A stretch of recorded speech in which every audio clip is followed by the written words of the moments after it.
안녕하세요. 기태형입니다. 자, 우리 5차시 수업 시작할 거고요. 오늘도 얼굴 없는 강사죠. 제가 약속된 시간에 올리려면 이제 제가 월화수는 지방들을 돌면서 강의를 합니다. 뭐 상황이 그렇게 됐어요. 그래서 장비를 다 들고 다닐 수가 없어가지고 수요일에 올리는 강의는 계속 이렇게 좀 얼굴 없는 강사로 강의를 하더라도 여러분들 조금만 양해 부탁드리겠습니다. 자, 우리 교재 77쪽이고요. 이제 언어라고 해서 이제 더 이상 문법이라는 용어 쓰지는 않죠. 그래서 국어 문법, 그다음에 국어 규범, 그리고 표준 언어 예절. 우리 국어 문법이라는 용어는 예전에 공부하신 분들이라면 아실 거예요. 그래서 의문론, 그다음에 형태론, 통사론 해가지고요. 소리, 그다음에 말소리. 그리고 단어, 문장에 대한 여러 가지 문법 요소 물어보는 거죠. 그다음에 이런 것들 종합해서 올바르게 표현하는 것들도 포함이 되고요.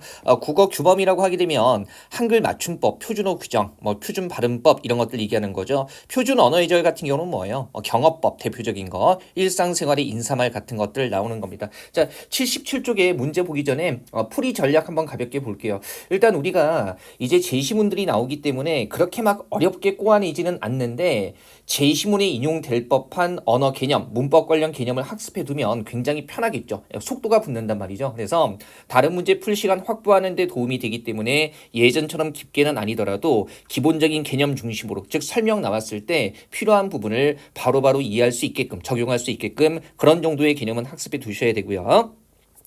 풀이 전략 2 보시면 핵심 개념과 연결되는 구체적인 예를 보면서 이해를 할 수가 있는 거죠. 그다음에 3번 제시문의 개념을 선택지의 예에 적용을 해보면 되는 겁니다. 자, 유형 잡는 풀이 비법 해가지고요. 기본적인 개념 정보를 주지 않기 때문에 기본 개념 학습하셔야 되고요. 그다음에 그래도 제시문 한번 읽어보셔야 되는 게 이미 학습했던 개념과 일치하는 것들이 나올 수도 있지만 새로운 견해나 아니면 조금 예외적인 경우들을 다루는 경우들이 있어요. 그래서 일치하는지 꼭 확인을 해주셔야 되고요. 그 다음에 특히 이제 구체적인 사례 적용을 하는 식으로 나오기 때문에 제시문에서 언급한 예와 그리고 선택지에서 언급한 예의 유사성을 확인하면서 문제를 풀면 실수를 줄일 수 있는 거죠.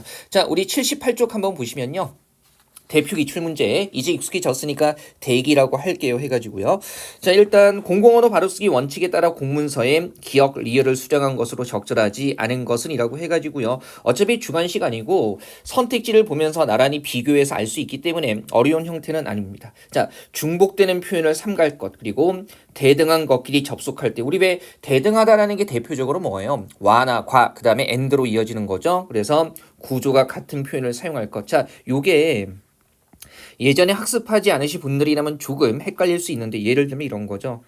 와나 과로 그죠? 이어질 때 이를테면 앞에 것이 주어, 목적어, 서술어의 구조로 되어 있다면 와가 뒤에 나오는 것도 주어, 목적어, 서술어 이런 구조로 구조가 대등해야 된다는 거죠. 그죠? 구조가 같아야 된다는 거고요. 보통 구조 파악할 때는요. 각 단어별로 맨 끝에 붙는 조사나 그다음에 어미라는 걸 보면 구조 파악하기 쉬워요. 그 다음에 주어와 서술어를 호응시키고요. 필요한 문장 성분이 생략되지 않도록이라고 해가지고요. 말 그대로 이제 의미 전달상 필요한 것들이 빠지지 않도록 하라는 거죠. 그럼 볼게요. 복잡할 거 없죠. 일단 기억 한번 보시면 안내 알림을 어떻게 바꿨나요? 안내 해가지고요. 일단 기본적으로 안내라는 말 속에 알린다 라는 의미가 들어가 있기 때문에 이건 중복되는 표현을 삼가는 것과 관련이 되는 거죠.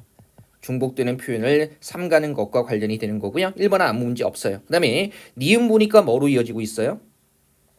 과로 이어지고 있죠. 이게 말 그대로 대등한 것끼리 접속하는 건데 일단 구조 한번 보죠. 맨 끝만 보면 된다고 했죠. 그래서 표준적인 언어 생활의 확립 명사 나와 있고 그다음에 일상적인 비슷한데 여기는 뭐예요? 국어 생활을 해가지고요. 여기는 뭐뭐신 뭐의 이렇게 가는데 여기선 뭐뭐신 뭐뭇을 이렇게 가고 있기 때문에 구조가 같은 표현이라고 볼 수가 없겠죠. 그래서 바꿨는데 니은 보면 표준적인 언어 생활을 확립하고 이제 여기서 그죠?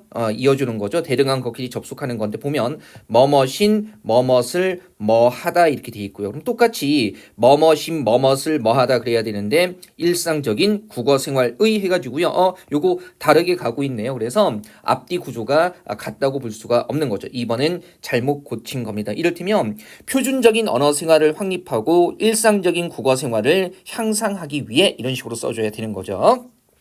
디귿 한번 가보죠.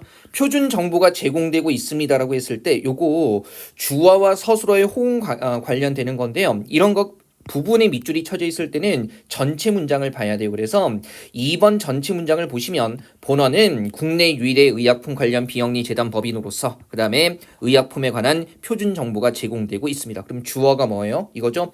본어는 표준 정보가 제공되고 있습니다가 아니라 본어는 표준 정보를 뭡니까? 제공하고 있습니다. 이렇게 가야 되죠. 만약에 이대로 그대로 두게 되면 본어는 제공된다라는 이상하게 해석될 우려도 있는 거예요. 그래서 본어는 표준 정보를 제공하고 있습니다 해가지고요. 3번도 아무 문제 없고요. 그 다음에 리을 같은 경우에 보면 일반 국민도 알기 쉬운 표현으로 개선하여. 우리 항상 개선하다라는 것은요. 어떤 대상을 무엇으로 개선하는지가 필요하죠. 그래서 지금 여기 을에 해당하는 목적어가 빠져 있는 거예요. 그래서 요거 들어갔네요. 비교해 보니까 의약품 용어를 일반 국민도 알기 쉬운 표현으로 개선하여 라고 해가지고요. 이렇게 고치는 게 적절하겠죠. 4번도 아무 문제 없습니다. 나중에 우리가 이 올바른 문장과 관련한 부분들은요. 상당히 쓰임 자체가 실용적이기 때문에 이 부분은 꼭 학습을 할 겁니다. 네, 대기 2번 한번 가보죠. 추론이라고 나와 있고 적절하지 않은 것 이렇게 나와 있지만 제시문에 나와 있는 언어 관련 개념을 적용하는 거죠. 자, 제시문에서 뭐 얘기하고 있나요? 밤하늘 예로 들어주면서 말 그대로 뭡니까? 밤과 하늘 해서 어휘 의미를 띤 요소끼리 결합한 것을 합성어라고 하고요. 그 다음에 합성어의 분류 기준이 나와 있네요. 그래서 품사에 따라서 합성명사, 합성형용사, 합성부사 이런 식으로 밤과 하늘은 결합해서 합성어인데 밤하늘 자체가 이름을 뜻하는 거니까 합성명사라고 할 수 있겠죠. 자, 제가 말씀드렸잖아요. 개념을 다 설명해 주는 게 아니라고요. 그래서 명사, 형용사, 부사 이런 개념들도 기본적으로 학습해야겠죠. 그리고 또 합성의 절차가 국어의 정상적인 단어 배열법을 따르는지 여부에 따라 그래서 국어 문장을 구성할 때 단어 배열법을 따르면 자 통사적인 합성어 그게 아니면 비통사적 합성어로 나누고요. 그 다음에 구성 요소 간의 의미 관계에 따라서 대등 그리고 종속 합성으로 나누기도 하는데 이런 개념들은 어느 정도 설명을 해주고 있죠. 보세요. 예를 통해서 우리 왜 이런 거 나오면 예와의 유사성을 파악하는 게 중요하다고 했죠. 그럼 보세요. 강사는 명사 강과 명사 산 젊은이는 이제 이런 것들이 낯설죠. 용언의 관형사형으로 해서 요거 분석해 보면 젊은을 용언의 관형사형이라고 얘기하고 있는데 용언은 동사나 형용사 얘기하는 거고요. 관형사형이라는 것은 용언의 어간에 이를테면 요거 분석해 보면 젊은 자 젊다에 젊에다가 뭐 붙여서 은이라는 어미 붙여서 어떤 사람 젊은 사람 해가지고요 뒤에 나오는 체언 그러니까 명사 같은 것을 수식하게 해주는 것을 용언의 관형사형이라고 하는 거죠. 물론 충분히 짐작해 볼 수는 있을 겁니다. 그래 젊은이 젊다에 은 붙어서 관형사처럼 뒤에 나오는 체언을 꾸며주는구나. 근데 이거를 지금이 인용된 지시문만 보고 다 분석하기는 힘들어요. 그래서 제가 자꾸만 어느 정도 개념적인 학습 예전보다는 많이 줄여서 필요하다고 말씀드리는 겁니다. 그 다음에 덧밥은 용언 어간 이것도 공부하신 분들은 아시지만은 공부 안 하신 분들은 모르잖아요. 이를테면 덥다의 덕 같은 부분을 어간이라고 하는구나. 여기까지만 알 수 있을 뿐이죠. 명사 밥으로 구성되어 있는데 명사끼리 결합한 거 앞에 나온 밤하늘 같은 거예요. 그 다음에 용언의 관형사형과 명사의 결합은 뭐예요? 통사적인 합성어. 그러면 젊은이 이런 것들은 통사적인 합성이고요. 그 다음에 용언 어감과 명사의 결합. 그래도 얘는 얘가 나와 있죠. 덥다의 덥에 바로 밥이 붙은 것은요. 국어 문장 구성에 나타나지 않는 거고 이러한 것을 뭐라고 비통사적 합성어라고 한다는 거죠. 그 다음에 강산 같은 경우는요. 두 성분 즉 강과 산이 앞에 나와 있는 거잖아요. 대등한 관계를 이루는 대등 합성어고 그 다음에 젊은이나 덮밥은 앞성분이 뒤성분을 수식하는 뭐다 종속 합성어다 얘기를 해주고 있네요. 그죠? 그럼 보세요. 1번에 아버지의 형을 이루는 큰아버지는 종속합성어이다 라고 해가지고 이건 뭐예요? 크다의 크에다가 어민 이음 붙어서 된 건데 어떤 아버지? 큰 아버지, 아버지보다 어른인 아버지 이렇게 해가지고요. 제20문에 나와 있는 대로 앞성분이 뒤성분을 수식하는 형태로 되어 있어요. 그래서 종속합성어 맞고요. 그 다음에 2번 자 흰머리는 용언 어간과 명사가 결합한 합성 명사이다. 보세요. 우리 왜 어간의 명사 결합한 얘가 제20문에 덮밥 같은 게 나와 있죠. 얘는 뭐예요? 덥다의 덥에 바로 밥이 결합한 거예요. 그러면 흰머리 같은 경우는요. 어간의 명사가 결합하려면 희다의 희에 바로 뭐가 결합해야 돼요?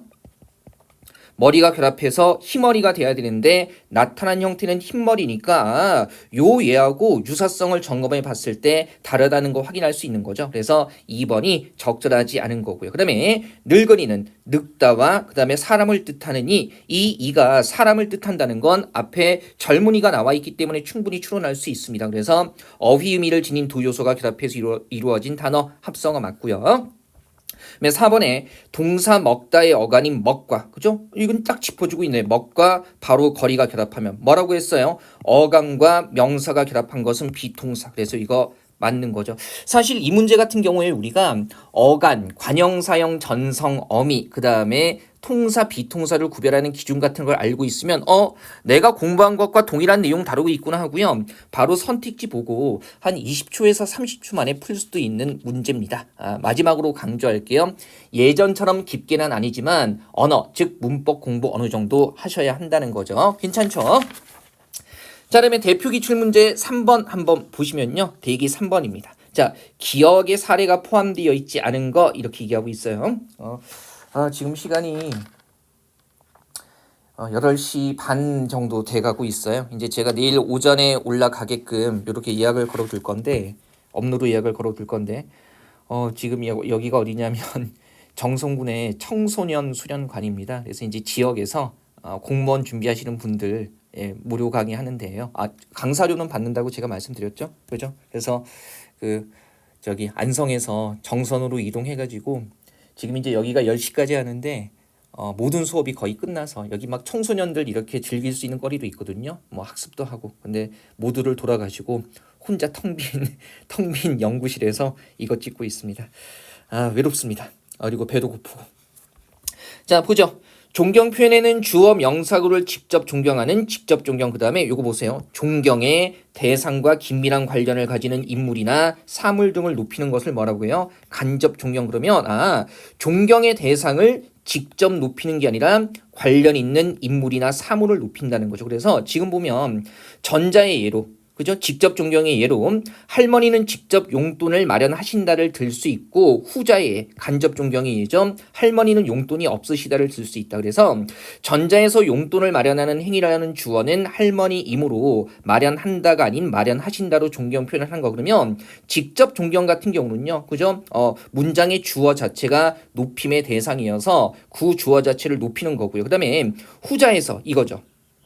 여기선 없으시다. 높임 표현 쓰였는데 주어가 뭐예요? 용돈이죠. 그래서 용돈이 주어이지만, 그러면 원래는 높임의 대상이 아닌데 할머니와 긴밀한 관련을 가진 사물이라서 뭐라고요? 없으시다라고 얘기를 하고 있는 거죠. 그러면 여기서 얘기하는 간접 존경이라는 게 우리가 흔히 표준 언어 예절에서 간접 높임법이라고 이야기를 하는 건데, 원래는 높임의 대상이 아닌데 관련 있는 대상이 높임의 대상이어서 높여주는 걸 얘기하는 거잖아요. 보세요. 높임 표현 찾으면 1번에 뭐 있습니까? 있으시다. 주어가 뭐예요? 자식이에요. 근데 원래 자식이라는 주어는 높임의 대상이 아니죠. 다만 고모와 관련 있는 인물이기 때문에 여기 있으시다라고 높여주고 있죠. 따라서 1번은 간접 존경 나타나는 거고요. 자, 2번에서 높임 표현 뭐 있나요? 아프셔서, 그 다음에 다니신다. 높임 표현 나타나는데 아프셔서의 주어는 뭐예요? 다리가죠. 그러면 다리 자체는 원래 높임의 대상이 아닌데 할머니의 다리이기 때문에 아프셔서라고 높임 표현 쓰고 있는 거니까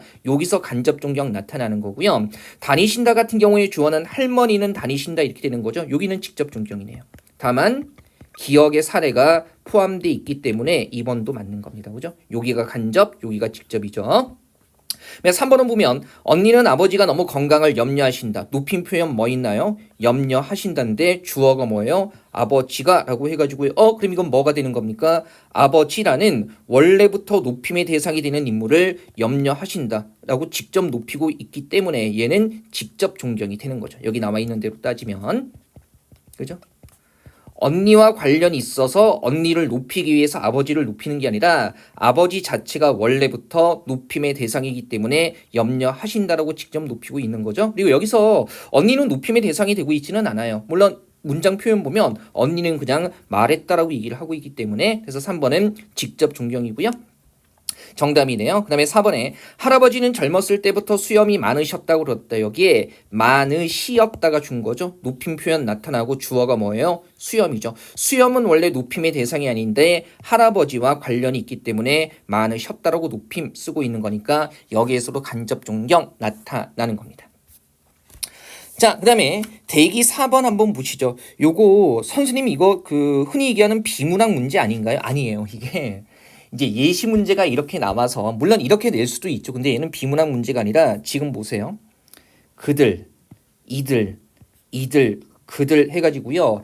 이, 그, 저가 가리키는 것이 무엇인지 파악하는 거예요. 요게 원래 국어 문법의 범주에서 담화론에서 나오는 겁니다. 그래서 이제 최근 한 21년부터 한 24년까지 공무원 시험 보면 대화 상황 주고 나서 그 대화 상황에 쓰이는 이, 그, 저 같은 지시 표현이 실제로 대화 상황에서 가리키는 대상이 무엇인가라는 거, 그죠? 그런 것들을 물어보는 거죠. 그래서 어려운 문제는 아니고요. 수능 국어에서 이제 언어와 매치라는 과목이 있는데 언어에서도 흔히 다루는 부분입니다. 그래서 비문학 지시문을 통해서 독서 지시문을 통해서 물어보고 있을 뿐이고요. 엄밀하게 얘기하면 담화론이에요. 이 부분은 담화론 됩니다. 빨리 돈 벌어서 패드도 큰 거 사야겠어요. 이게 미니는 아니고 에어인데 이제 노안이 와가지고 좀 화면이 큰 게 좋은 것 같습니다. 자, 어쨌든 안성도 가고 정선도 가고 열심히 유튜브도 하고 해가지고요. 이제 뭐 100만 구독자까지 얼마 안 남았어요. 한 99만 9천 명 정도만 더 구독하시면 저도 골드 버튼 받을 수 있습니다. 그날까지 달려가겠습니다. 자, 어쨌든 한번 보세요. 요게 쉽게 찾는 분들은 쉽게 찾는데 이건 우리가 여러 번 봤으니까 바로 결론 한번 볼게요. 이게 헷갈리는 게 뭐죠? 그죠? 기억하고 그다음에 뭡니까? 예, 그죠? 기억하고 그다음에 디귿. 요게 헷갈리죠. 그죠? 그럼 한번 보세요. 일단 기억의 그들이라고 했을 때는 앞에 나와 있는 사람들 누구 얘기하는 겁니까? 누구 얘기하는 거예요? 호일. 그죠? 그다음에 톰 그리고 뭡니까? 호킨스 이렇게 되는 거예요. 그죠? 이렇게 얘기하고 있고요. 그다음에 뒤에 좀 읽어 볼게요. 여기서 얘기하는 이들은 당연히 스톤인지를 세운 사람들이고 리을의 그들은 뭡니까? 스톤인지 건설자 세운 사람들이니까 니은 리을이 동일하기는 해요. 근데 기억 디귿이라고 1번이라고 착각하시는 분들 계시죠. 한번 읽어볼게요.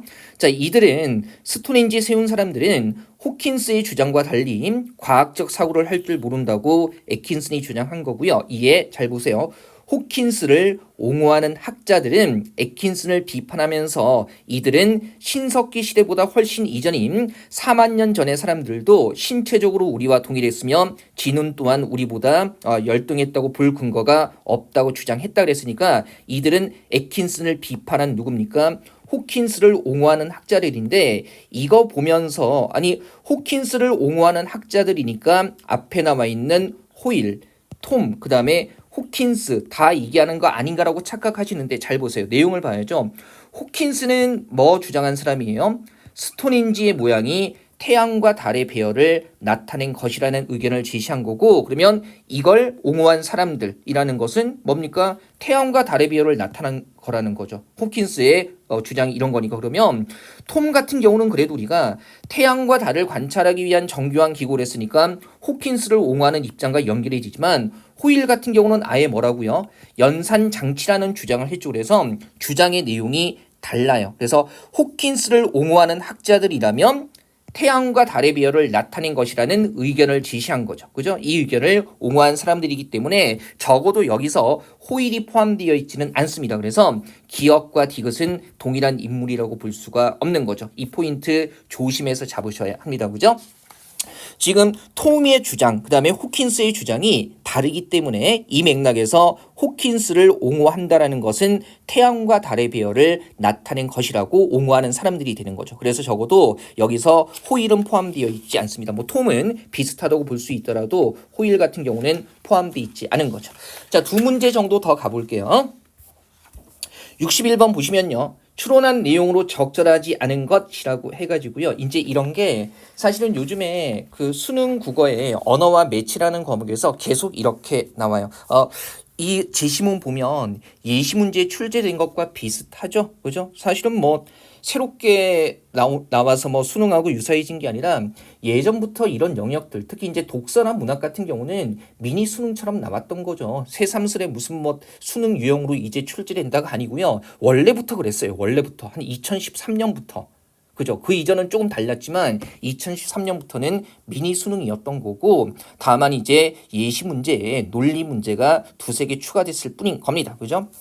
아유, 그 쓸데없는 걸로 법석 떠는 거 보면 하도 그 어이가 없어가지고 제가 자꾸만 화가 나서 말씀드리는 거예요. 그게 저기 뭐야, 쉬운 건 쉽게 접근하고 어려울 수밖에 없는 건 당연히 어렵게 접근해야 되는 게 맞는데, 모든 것들이 어렵고 모든 것들이 낯선 것처럼 지금 이상한 분위기를 조장하고 있어서 화가 나서 그러는 겁니다. 자, 하지만 우리는 문제 보죠. 지금 보니까 의문의 변동. 공부하신 분들은 교체, 탈락, 축약, 참가 생각할 수 있겠죠. 그래서 뭡니까? 바뀌는 교체. 합쳐져서 하나가 되는 뭐 있어요? 축약, 그 다음에 한 의문이 없어지는 탈락, 없던 게 생기는 첨가라는 게 있다. 일단 문법 공부하지 않았다 할지라도요, 기본적인 용어 자체가 우리가 일상적으로 쓰는 의미와 다르지 않기 때문에 쉽게 확인되고요. 그 다음에 보세요. 이러한 의문의 변동은 그저 한 단어에서 한 가지만 나타나기도 하고 두 가지 이상이 함께 나타나기도 한다. 예를 들어 국밥은 국의 종성, 뭡니까? 받침이죠. 요거. 기역 뒤에서 비읍이 쌍비읍으로 교체. 그러면 의문의 변동이라는 건 발음의 변화를 얘기하는 거네요. 요거 발음 표시하는 거니까. 그래서 쌍비읍 같은 걸 우리 된소리 대기라고 하죠. 된소리로 바뀐 거니까 비읍이 쌍비읍으로 되는 거 된소리 대기고, 얘를 교체라고 하고 있네요. 1대1이니까 당연히 교체죠. 자, 그래서 국밥으로 발음되고요. 이와 달리 급행 열차는 급의 종성 비읍과 예죠. 그 다음에 행의 초선 히읗 예죠. 그 다음에 피읍으로 축약되는 거센 소리 대기. 그래서 우리 왜 피카츄 털, 피읍, 키읔, 치읓, 티읕 같은 걸 거센 소리라고 하잖아요. 그래서 급행 열차로 발음되고, 그리고 자음으로 끝나는 명사 급행. 그러면 급행은 받침 이응 자음으로 끝나죠. 그 다음에 이런 거 반모음 이로 시작하는 명사 열차. 그러면 적어도 문법 공부가 안 되어 있더라도요, 여 같은 것들이 뭐라는 건 반모음 이로 시작한다는 건 여기서 알 수 있는 겁니다. 물론 이제 야, 여, 요, 유가 여기에다 들어가는 거예요. 그래서 두 형태소 사이에 니은이 첨가돼서 급행 열차로 발음된다. 국밥과는 다르게 뭡니까? 예, 말 그대로 축약과 그 다음에 뭐예요? 첨가가 나타나서 두 가지라는 거죠. 또한 이러한 의문 변동의 결과로 의문의 개수가 변화하기도 하는데요. 분절 의문인 자음과 모음. 자, 분절이란 개념을 몰라도요, 자음과 모음 각각을 분절 의문이라고 하는구나. 따로 나눌 수 있는 의문을 얘기하는 겁니다. 그죠? 그 다음에 음절은 발음할 수 있는 또 최소의 단위라고 나와 있고요. 유형은 크게 모음, 그 다음에 자음과 모음, 모음과 자음, 자음, 모음, 자음으로 나눌 수 있다. 이렇게 나와 있습니다. 우리가 여기서 살짝 조심해야 되는 건 이런 거죠. 모음 하나로 이루어진 음절을 표기할 때 우리 왜 아 같은 거 보면, 그죠? 근데 이렇게 각각의 음절에서 첫 소리 이응은 실제 의문이 아니죠. 그러니까 형태상의 균형을 위해서 형식적으로 표현해 주는 거라는 거, 표시해 주는 거라는 거 알고 계셔야 되죠.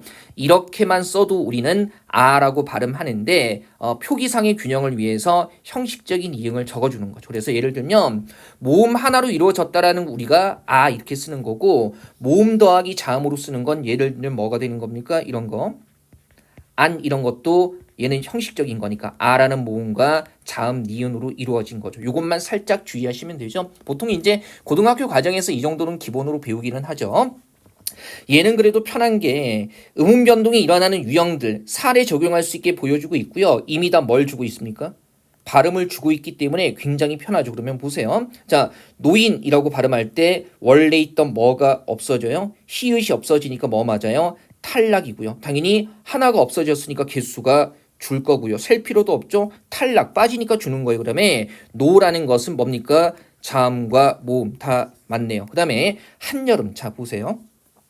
이거 이렇게 발음하는 게 맞나? 발음은 이미 맞게 준 거예요. 그래서 고민할 필요 없고요. 그다음에 여기서 급행열차 얘기듯이 앞말이 지금 자음으로 끝나고 열차도 여로 시작하고 여름도 여로 시작하니까 여기서 다루는 조건하고 어때요? 똑같죠. 그래서 이제 니은이라는 새로운 것이 들어간 거예요. 그러면 새로운 게 들어갔으니까 아니 셀 필요 없다고 했잖아요. 개수 는 거고요. 여 같은 경우는 자음 그다음에 여 모음으로 되어 있는 겁니다. 2번도 아무 문제 없죠. 그다음에 3번 보면 발음 주고 있죠. 읽기라고 했을 때 받침 리을 기억 중에 뭐가 없어졌나요? 기억 없어져 또 탈락 맞고요. 그죠? 그리고 이제 기억이 쌍기억이 되는 건 여기서 뭐라고 얘기하고 있어요?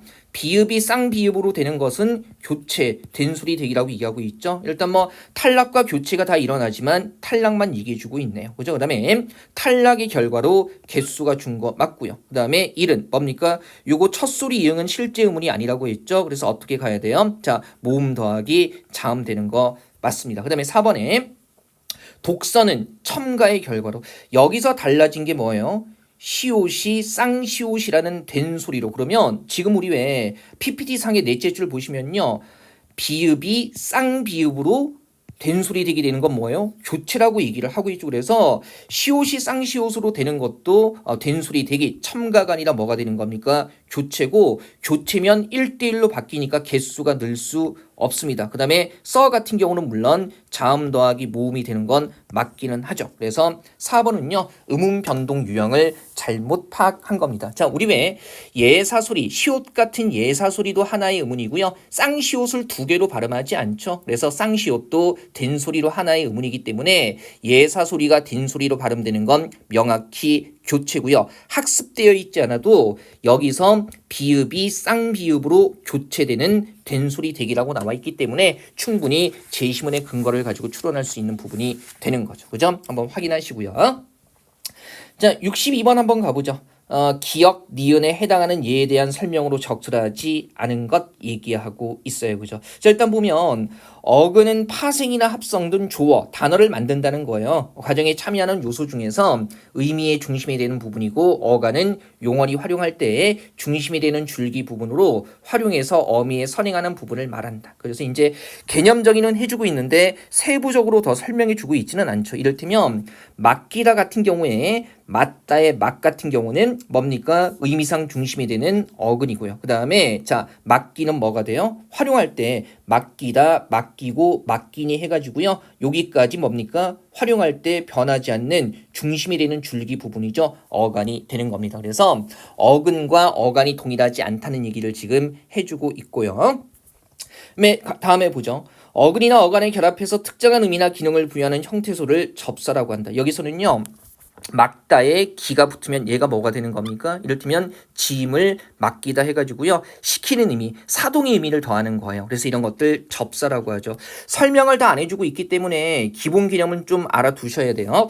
자, 접사는 일반적으로 어근이나 어간과 함께 나타나야 하기 때문에 문장에서 단독으로 쓰이지 않고요. 접사는 기능에 따라 단어 파생, 단어를 만들어내는 파생 접사와 활용할 때 어간에 결합해서 문법적인 기능을 표시하는 굴절 접사로 나누기도 하는데 어근의 앞에 위치하는 접두사는 굴절 접사가 없어서 모두 파생 접사, 즉 단어를 만들어내는 데 기여한다는 거고요. 어근의 뒤에 오게 되면 그저 전미사는 굴절 접사와 파생 접사가 모두 존재한다. 이 굴절 접사라는 말이 낯설죠. 그래서 어간에 결합해서 문법적인 기능을 표시하는 애가 있고 그 다음에 단어 파생에 기여하는 애가 있다는 거죠. 뒤에 붙는 애들 중에 굴절 접사는 흔히 뭡니까? 우리가 알고 있는 어미네요. 그래서 접사라고 하면 일반적으로 파생 접사 그러면 앞에 붙든 뒤에 붙든 단어 파생에 기여하는 거고 여기서 잠깐 다른 개념으로 설명하는 굴절 접사라는 것은 문법적인 기능을 표시하는 어미를 가리키는 겁니다. 그리고 이제 일반적으로 접사는 파생 접사. 결국 접사는 결론이 나오네요. 좁은 의미로는 파생 접사를 의미하고 넓은 의미로는 굴절 접사와 파생 접사를 모두 포함하는데 여기서는 어미라고 딱 끊어주고 있기 때문에 그죠? 그래서 이제 요거 모두 포함하는 개념까지 확장해서 생각할 필요는 없어요. 한번 보시고요. 자, 파생 접사는 마지막 문단이요. 새로운 단어를 만들어내지만 굴절 접사인 어미는 그렇지 않다. 예를 들면 구경꾼은 파생 접사꾼이 어근 구경과 결합해서 만들어진 새로운 단어이고 그죠? 우리 꿈만 단독으로 쓰이지 않죠. 접사란 말이에요. 이렇게 만들어진 단어는 자 구경과는 별개의 단어로 사전에 표제어로 실리고요. 이에 비해 어간 먹에 어미가 결합한 이렇게 먹다를 먹지 먹자 먹어서라고 활용한 거죠. 그래서 이런 것들은 사전에 표제로 등재되지 않고 기본형인 먹다만 등재가 된다는 겁니다. 그러면 접사가 붙은 말은 새로운 단어로 등재가 되고요. 그다음에 문법적인 기능을 표시하는 어미 같은 것들은 새로운 단어로서 등재되지 않는다는 거죠. 가볼게요. 1번에 드높은의 드 일단 높다의 앞에 붙은 건데 기억 파생 접사라는 거 선생님 이거 어미 아닌가요? 근데 우리가 얘는 적어도요 접두사 파생 접사라는 걸 알 수 있는 게 뭐 때문에 알 수 있어요?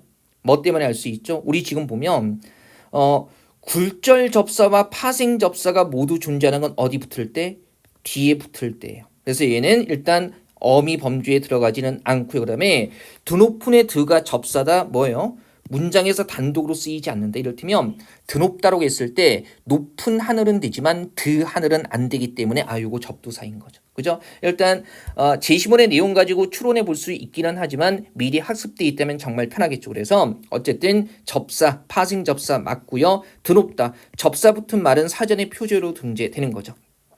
2번에 말썽꾸러기의 꾸러기는 기억에 해당하는 예이며 라고 했을 때 보세요. 우리 왜 지금 어미 같은 경우는 뭐 뒤에 붙는다고 했어요. 어간에 결합하는 거죠. 그죠? 근데 얘는 말썽이라는 명사 뒤에 결합했으니까 어미가 아니고요. 파생 접사 맞아요. 뒤쪽에 붙은 전미사고요. 말썽꾸러기 접사 붙으면 새로운 단어로 등재된다고 했으니까 별개 단어 맞죠. 그 다음에 되었다의 엇 같은 경우는 니은에 해당하는 예 해가지고 우리 왜 되다의 엇이 붙으면 뭡니까? 과거라는 문법적 기능을 표시하는 어미가 되는 거죠. 그래서 특정한 기능, 문법적 기능을 부여하는 거 맞고요. 되었다 이런 어미가 붙으면 먹지 먹자 먹어서 같은 어미 붙어서 어미 결합한 것들은 사전에 표제로 등재되지 않는다고 했잖아요. 그래서 3번도 맞아요. 그 다음에 4번에 깊이의 이는 니은에 해당하는 예로 문법적인 기능을 표시한다. 우리 보세요. 깊다는 형용사인데 그죠? 성질 상태를 나타내는 말인데 깊이 그러면 깊이를 알 수 없는 하게 되면 명사가 되고요. 그 다음에 땅을 깊이 팠다 하면 부사가 되죠. 그래서 얘는 문법적인 기능을 표시하는 어미가 아니라 새로운 단어를 만들어내는 뭐가 되는 겁니까? 파생 접사가 되는 거죠. 자, 62번을 제시문을 한참 통해서 보면 충분히 답이 4번이라는 거 끌어낼 수 있기는 한데요. 학습해두면 굉장히 편하게 접근할 수 있는 개념입니다. 그죠? 단어 형성과 관련해서. 자, 문제를 우리가 이제 이 과정이 뭔지는 아시잖아요. 전체를 다 개념적으로 익히는 과정이 아니라 어떤 것들이 나오고 어떤 것들을 학습해야 되는지 그거 잡는 강좌이기 때문에 요 정도 정리하시고요. 걱정하지 마세요. 이제 카페에 문법 정리도 하냐는 질문 해주신 분 계신데요. 우리 일단 8, 9, 10 이렇게 3개월 동안 한 달씩 이제 개념 정리하는데 문법은 가장 마지막에 정리하려고 합니다. 급한 게 이제 많이 나오는 어려운 논리, 그 다음에 독서 이게 중요하기 때문에 문법은 10월 달이 마지막에 다루도록 할게요. 자, 요거 13강은요 이렇게 해서 마무리하도록 하겠습니다.